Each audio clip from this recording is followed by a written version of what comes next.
آج یہ قوم جن سنگین گناہوں سے دوچار ہے ان میں سخت ترین بدترین گناہ سود کا گناہ ہے۔ اور افسوس کی بات تو یہ ہے کہ ایک تو اتنا سخت گناہ کرتے ہیں اور پھر اس گناہ کو گناہ نہیں سمجھتے۔ کتنا سخت گناہ ہے سود کا استعمال کر لینا، لیکن ہماری قوم اس گناہ کو گناہ نہیں سمجھتے۔ نمازیں پڑھتے ہیں، روزے رکھتے ہیں، حج کرتے ہیں، اگلی صف میں آ کر کے کھڑے ہوتے ہیں، لیکن گھریلو ان کے حالات کا جائزہ لیا جائے تو پتہ چلتا ہے کہ یہ سود کے اندر ملوث ہے۔ وہ چاہے بینک انٹرسٹ کے نام سے ہو یا زمینی مسئلے کے اعتبار سے ہو، ربا الفضل ہو یا ربا النسیہ کی شکل میں ہو، تو ہر طرح سے ایک مومن ایمان والا اس کوشش میں رہتا ہے کہ کسی طرح سے ہمیں دولت مل جائے، بس ہم اس کو استعمال کر دیں۔ آپ کو پتہ ہے کتنا سخت گناہ ہے۔ اللہ تعالیٰ نے قرآن مجید میں ایمان والوں کو مخاطب فرمایا کہ اے میری ماننے والوں، سن لو کہ اگر تم سود نہیں چھوڑتے تو تم اللہ اور اس کے رسول سے جنگ کے لیے تیار ہو جاؤ۔ افسوس ہے ہماری توجہ اس طرف جاتی ہی نہیں۔ ہم اتنے سخت ترین گناہ کے اندر ملوث ہیں کہ کوئی کسی کو پیسے دیے ہوئے ہے، بھائی 2 لاکھ روپے اپنا کام چلاتے رہو اور 6,000 روپے ماہانہ ہم کو دیتے رہو۔ وہ کہتے ہیں بھائی یہ تو کاروبار ہے۔ کہاں سے کاروبار؟ کتنا سخت گناہ ہے، یہ تو کھلا ہوا سود ہے جس کو ہم سب استعمال کرتے ہیں۔ کیا ہمیں اللہ کے گھر نہیں جانا؟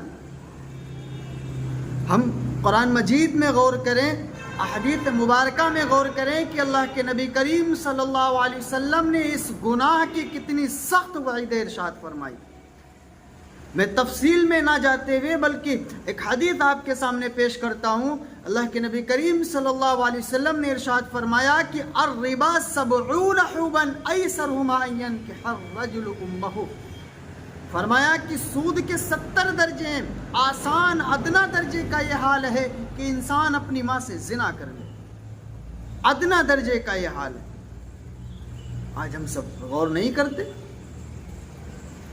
اللہ کے نبی کریم صلی اللہ علیہ وسلم فرماتے ہیں کہ جب مجھ کو معراج ہوئی تو میرا گزر ایک ایسی قوم سے ہوا، ایک ایسی جماعت سے ہوا کہ ان کے پیٹ بالکل کمروں کی طرح بڑے بڑے بنے ہوئے تھے۔ کمروں کی طرح بڑے بڑے ان کے پیٹ تھے اور ان کے پیٹ کے اندر سانپ ٹہل رہے تھے، اور ان کا حال یہ تھا کہ وہ سانپ دور سے دکھ رہے تھے۔ حضور فرماتے ہیں کہ میں نے پوچھا جبریل امین یہ کون لوگ ہیں کہ جن کو اس طرح کی سزائیں دی جاتی؟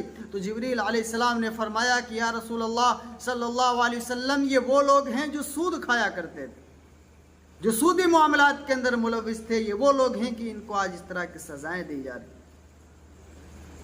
افسوس ہے کہ آج ہم اس کو بڑا ہی نہیں سمجھتے، ہم اس گناہ کو گناہ نہیں سمجھتے۔ کوئی اگر کوئی جھوٹ بولتا ہے یقیناً بہت سخت گناہ، اس کو ہم گناہ سمجھتے۔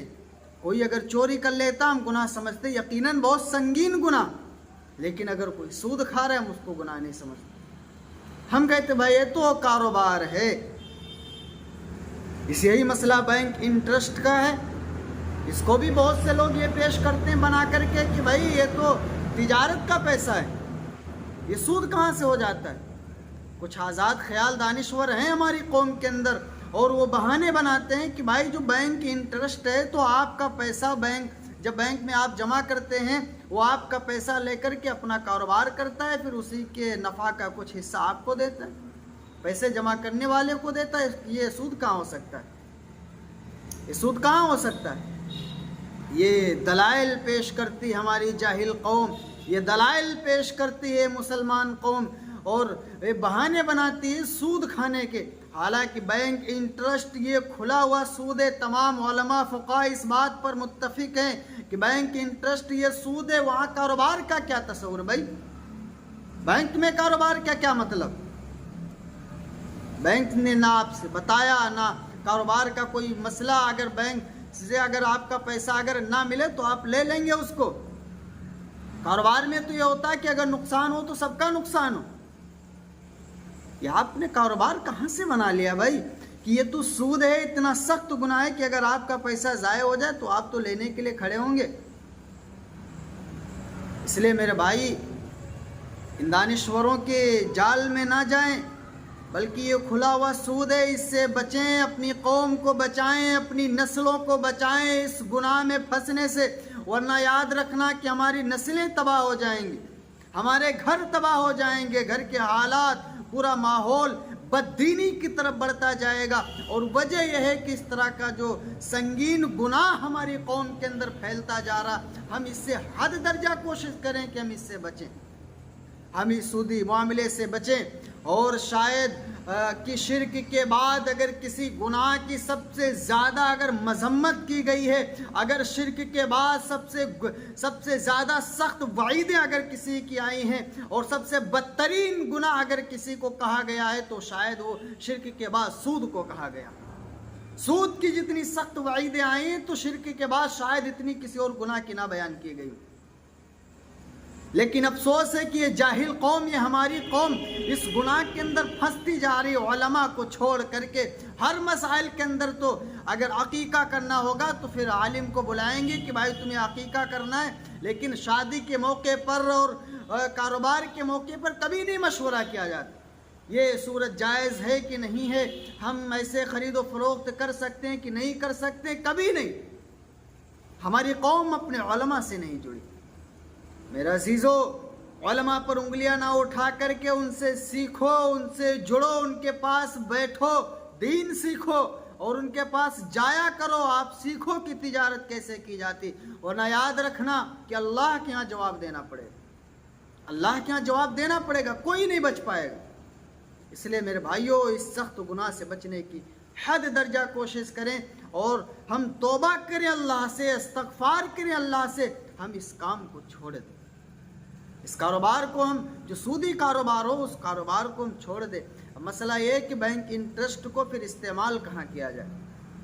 تو دیکھیں، اگر کسی کا پیسہ اگر بینک میں جمع ہے، پھر بینک سے اگر وہ بینک انٹرسٹ مل رہا ہے تو وہاں پر نہ چھوڑیں، بلکہ آپ وہاں سے نکال لیں اور پھر اس کو غریبوں میں بغیر ثواب کی نیت سے آپ تقسیم کر دیں۔ انشاءاللہ آپ کو اس بات کا ثواب ملے گا کہ آپ نے حرام رقم اپنے سے دور کر دی۔ بہرحال خرچ کرنے کا ثواب نہیں ملے گا، لیکن حرام رقم اپنے سے دور کرنا، یعنی اللہ کی بات ماننا، اس کا اللہ تعالیٰ انشاءاللہ اجر و ثواب عطا فرمائیں گے۔ اللہ تعالیٰ ہم سب کو عمل کے